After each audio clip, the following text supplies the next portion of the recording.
प्राचीन समय की बात है। सुंद और उपसुंद दो असुर भाई थे।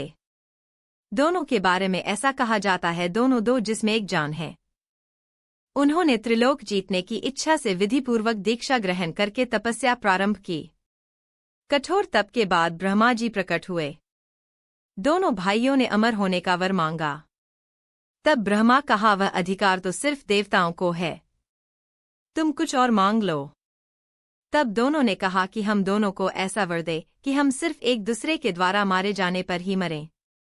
ब्रह्मा जी ने दोनों को वरदान दे दिया। दोनों भाइयों ने वरदान पाने के बाद तीनों लोकों में कोहराम मचा दिया। सभी देवता परेशान होकर ब्रह्मा की शरण में गए। तब ब्रह्मा जी ने विश्वकर्मा से एक ऐसी सुंदर स्त्री बनाने के लिए कहा जिसे देखकर हर प्राणी मोहित हो जाए। उसके बाद एक दिन दोनों भाई एक पर्वत पर आमोद प्रमोद कर रहे थे। तभी वहां तिलोत्मा, विश्वकर्मा की सुंदर रचना, कनेर के फूल तोड़े लगी। दोनों भाई उस पर मोहित हो गए। दोनों में उसके कारण युद्ध हुआ। सुंद और उपसुंद दोनों मारे गए।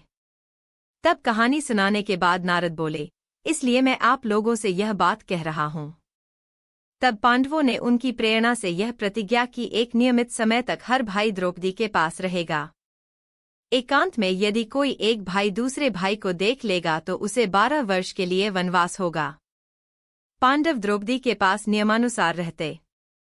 एक दिन की बात है, लुटेरों ने किसी ब्राह्मण की गाय लूट ली और उन्हें लेकर भागने लगे। ब्राह्मण पांडवों के पास आया और अपना करुण रुदन करने लगा।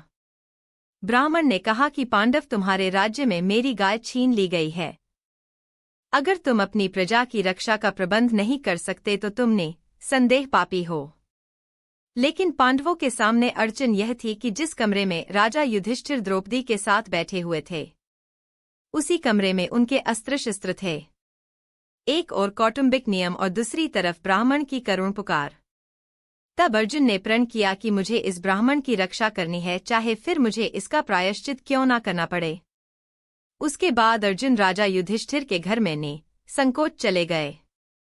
राजा से अनुमति लेकर धनुष उठाया और आकर ब्राह्मण से बोले, ब्राह्मण देवता थोड़ी देर रुकिए, मैं अभी आपकी गायों को आपको लौटा देता हूँ। अर्जुन ने बाणों की बौछार से लुटेरों को मारकर गाय ब्राह्मण को सौंप दी। उसके बाद अर्जुन ने आकर युधिष्ठिर से कहा, मैंने एकांत गृह में आकर अपनी प्रतिज्ञा तोड़ दी, इसलिए मुझे वनवास पर जाने की आज्ञा दें। युधिष्ठिर ने कहा, तुम मुझसे छोटे हो और छोटे भाई यदि अपनी स्त्री के साथ एकांत में बैठा हो तो बड़े भाई के द्वारा उनका एकांत भंग करना अपराध है। लेकिन जब छोटा भाई यदि बड़े भाई का एकांत भंग करे तो वह क्षमा का पात्र है। अर्जुन ने कहा, आप ही कहते हैं, धर्म पालन में बहानेबाजी नहीं करनी चाहिए। उसके बाद अर्जुन ने वनवास की दीक्षा ली और वनवास को चल पड़े।